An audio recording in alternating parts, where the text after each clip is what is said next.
continuar entonces con la clase de cívica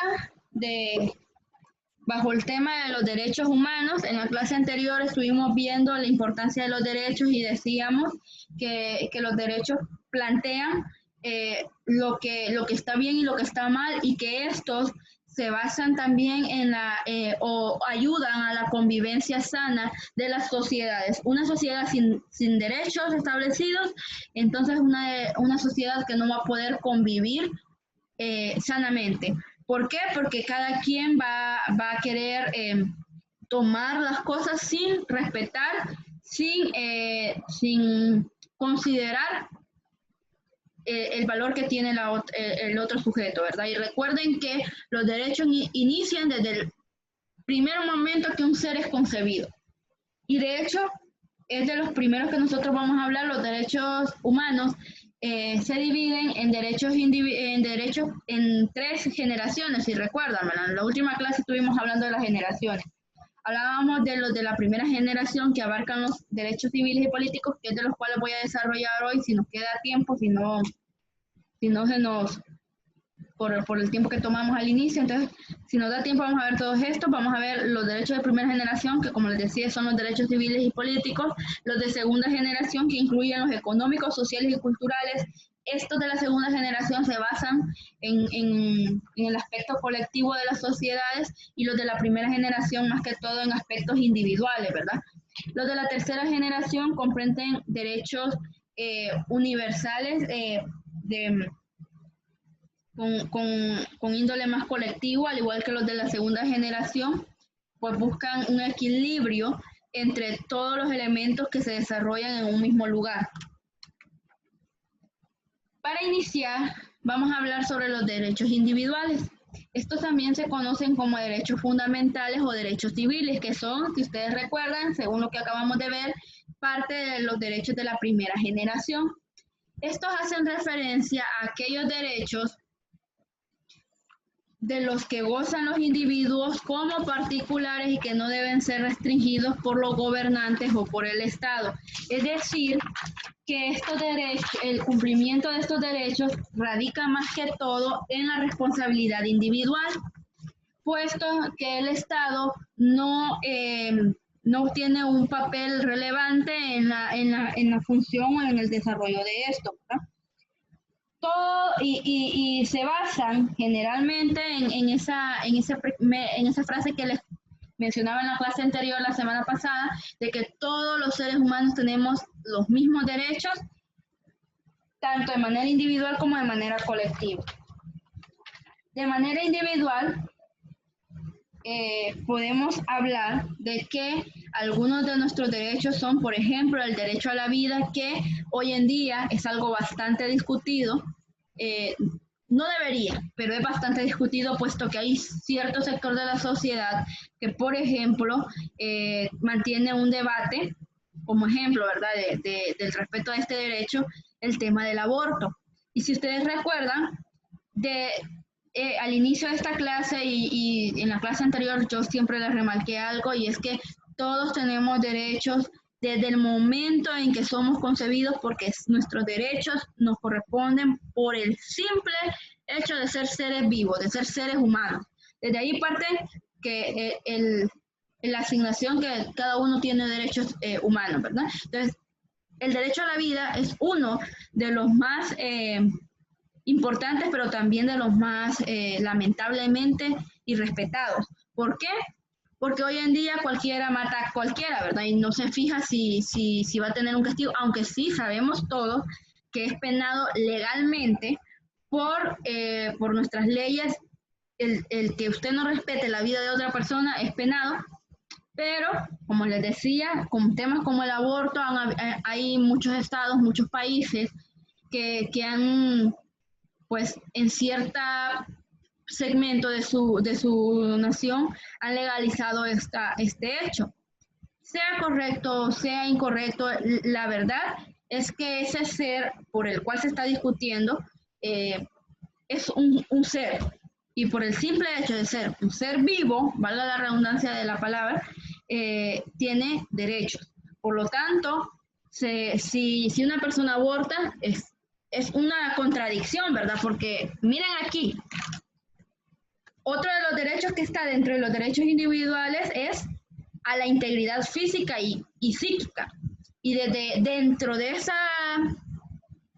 esa discusión de si es legal o no el aborto, las personas que defienden el que sí se debe de abortar se ponen desde este punto de vista, desde este derecho, de que ellas tienen derecho a hacer con su cuerpo lo que ellas deciden. Pero también está en contradicción ahí el otro derecho, que es el derecho a la vida, el derecho a la integridad física y psíquica de este nuevo ser. Entonces, ese tema es debatido por el simple hecho de que se contraponen más de un derecho universal. Y más que todo porque involucra el derecho principal de todo ser humano, ¿verdad? Que es el derecho a la vida. Entonces, por eso, como les digo, aunque es un derecho individual y aunque el gobierno no está como obligado a intervenir en este tipo de asuntos, siempre afecta a las sociedades. También está, como parte de los derechos individuales, el derecho a la libertad de expresión del pensamiento. Por lo tanto, usted y yo somos libres de decir lo que pensamos y de hacer lo que pensamos porque ese derecho nos lo permite, ¿verdad? Cada quien tiene derecho a vivir bajo las normas que su pensamiento y sus ideales le plantean, siempre y cuando tengamos claro aquella ley general de la vida, ¿verdad? Nuestros derechos terminan donde el derecho de nuestro prójimo empieza. O sea, usted tiene derecho a expresar su pensamiento libremente, pero también tiene derecho tiene el deber, perdón, de respetar el pensamiento libre de la otra persona. Entonces, en base a que nosotros conocemos nuestros derechos y también nuestros deberes, hacemos una convivencia sana. Este es otro de nuestros derechos individuales, el derecho a la libertad de tránsito y de conciencia. Nosotros somos libres de transitar por nuestras colonias, por nuestro país y hacer los viajes que nosotros queramos en él porque es parte de nuestros derechos, ¿verdad? Ahora, hay ciertos momentos, circunstancias donde este derecho es como un poco restringido, como la circunstancia actual en la cual nos encontramos, ¿verdad? Pero de lo contrario, es algo totalmente normal que nosotros podamos andar libremente sin que nadie nos prohíba que podamos salir, siempre y cuando tengamos las edades idóneas para poderlas hacer valer. Aparte de los derechos civiles, también tenemos los derechos sociales. Los derechos humanos se clasifican en varias categorías, como lo veíamos anteriormente. La distinción más usual es la que se establece entre los derechos civiles y políticos, que son los que pertenecen a la primera generación, que por un lado, los civiles y los políticos, y por otro, los económicos, sociales y culturales. La Declaración Universal de los Derechos Humanos engloba ambas categorías en un solo documento, tomando tanto los derechos civiles y políticos, así como los económicos, sociales y culturales, como fundamentos vitales para poder crear sociedades equilibradas, en las cuales la convivencia se pueda dar de manera sana y que cada uno de los individuos que habitan en estas naciones con este tipo de declaraciones pues lo hagan y hagan cumplir los derechos y también los respeten.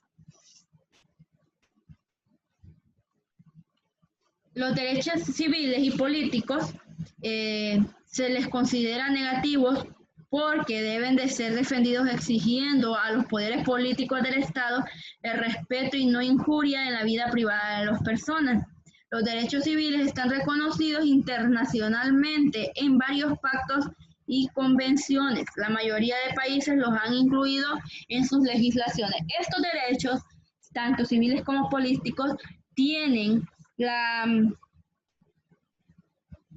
peculiaridad que, a diferencia de los derechos individuales, estos sí requieren de la participación de los estados de un gobierno, ¿verdad? Es decir, sí requiere de mayor presencia de los poderes. Dentro de estos derechos civiles y políticos, nosotros podemos encontrar la igualdad ante la ley, es decir, todos tenemos los mismos derechos al momento de ser juzgados ante la ley. Todos tenemos derecho a que se aplique de la misma manera la ley, tanto para ricos como para pobres, ¿verdad? Lamentablemente, como se los decía en clases anteriores, esto a veces en las sociedades no se ve, pero es un derecho. También el derecho a tener un juicio justo, a que cada persona sea juzgada mediante un proceso transparente y igualitario, ¿verdad? Libertad de circulación, como lo veíamos en el caso anterior, que yo les decía, todos somos libres de andar donde nosotros querramos y siempre y cuando sean dentro de nuestra nación, porque es donde lo tenemos permitido. También la libertad de pensamiento, la libertad de expresión. Usted puede expresarse a favor o en contra de cualquier cosa porque es libre de hacerlo, siempre y cuando con su debido respeto, como les decía, pero eso el respeto es más que todo algo moral. Luego está la libertad de asociación. Usted es libre de unirse a determinados grupos sin importar la preferencia de religión o cualquier otro índole, ¿verdad? Usted es libre de unirse a cualquier grupo, a pertenecer a un grupo. Y también dentro de los derechos civiles y políticos se encuentra el derecho a la participación política. Cualquiera de ustedes, si cumple con los requisitos necesarios, puede participar como un candidato en nuestro sector político, ¿verdad? O incluso puede, y lo aplica también, tiene el derecho de votar y elegir las autoridades que cada quien quiere que dirija, ¿verdad? Bueno, vamos a quedarnos hasta aquí porque ya no tenemos mucho tiempo. Les voy a enviar esa información para que la anoten. General y en conclusión, los derechos individuales y los derechos civiles y políticos, económicos, culturales, la diferencia entre los individuales con estos es que en los individuales se aplican a cada una de los seres que viven en una nación, ¿verdad? Dentro de una sociedad. Mientras que los civiles y los políticos aplican para todos de igual manera. Es decir, el derecho a la vida es algo como, en el caso del tema del aborto, es algo que va a depender de cada uno de nosotros. No depende totalmente de como, nadie está prohibido matar a otra persona. Sí está prohibido, pero a veces no.